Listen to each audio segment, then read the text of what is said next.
Hey guys, so you're probably sick of hearing me talk about sentence variety, but there's one piece where y'all are still really struggling to use good sentence variety, and that's in how you begin your sentences. Okay, so let's take a look at this paragraph.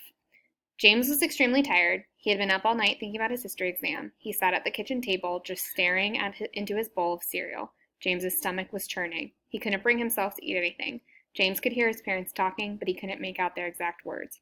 James drank some coffee to calm his nerves. James just knew deep down that this was going to be a terrible day. He knew that coffee wasn't going to help.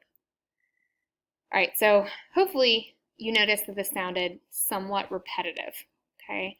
And here's why. All the sentences start pretty much the same way. So we're starting each one with an independent clause, subject verb pair, right? So either James or he is starting every single sentence. So it makes it very repetitive. Okay, so now let's look at this version. As he had been up all night thinking about his history exam, James was extremely tired. Sitting at the kitchen table and staring into his bowl of cereal, his stomach was churning. However, James couldn't bring himself to eat anything.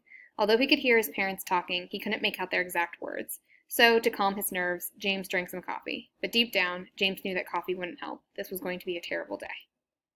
Okay, so notice all the sentence beginnings here. We have, as he had been up all night, sitting at the kitchen table, however, although he could hear, to calm his nerves, but deep down. So we're really switching up the ways that we begin sentences, okay? And that's what you want to be thinking about because that's the main thing that I still see you guys doing. You've really improved with length and type of sentence, so now we've really just got to get this one down. Okay, so I think one of the reasons you're struggling with this is because you're not exactly sure how to do it, okay? So let's look at an example sentence. Susan ate the whole pizza as she was hungry. All right, so we're going to go through a few different ways for how you could vary the sentence beginning. So I'm going to give you a printout tomorrow, one of your blue sheets with, all of these written on there. So you could start with a prepositional phrase. With great hunger, Susan ate the whole pizza. Okay. You could start with a participle phrase, which is the fancy word for like an ing or ed word. Okay. So feeling hungry, Susan ate the whole pizza. You can start with a dependent clause, right? So with one of those alubis words.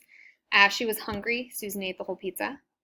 You could start with an infinitive. So hopefully you remember from back in like 6th grade, that's to plus a verb.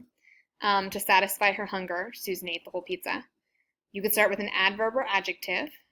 Hungrily, Susan ate the whole pizza. You could start with any of those, okay, and that'll mix it up better than just going right into your subject and verb. Okay, so let's look at another example.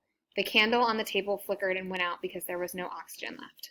Okay, so I want you to take a second and I want you to rewrite this using one of those ways that we just talked about. So prepositional phrase, dependent clause, ing word, adjective or adverb, any of the ones that we talked about. Okay, so let's look at some ways that you could have rewritten it. So you could have started with the dependent clause. Because there was no oxygen left, the candle on the table flickered and went out. Could have started with one of our ing verbs. Flickering, the candle on the table went out because there was no oxygen left. Prepositional phrase. With no oxygen left, the candle on the table flickered and went out. Another prepositional phrase. On the table, the candle flickered and went out because there was no oxygen left. All right, so hopefully you can see lots of different ways to start a sentence. You should use a variety of these to keep your writing interesting. Now, transitional words, also a way to start a sentence. Okay, you want to vary it up with transitional words and phrases. However, similarly, in addition, in the same way, etc. You guys know what those are. And they're especially helpful when writing essays, as they're useful for linking thoughts and showing how points and ideas relate to each other. All right, so let's look at an example from an essay. Jack and Ralph are contrasting characters in The Lord of the Flies as they stand for very different things. This is evident in the way that they lead the other boys. Ralph is a caring leader who worries about being rescued, whereas Jack's primary goal is to hunt. Thus, they clearly have contrasting leadership styles. For example, they differ in their opinions on rules and have different tolerance levels towards the other children.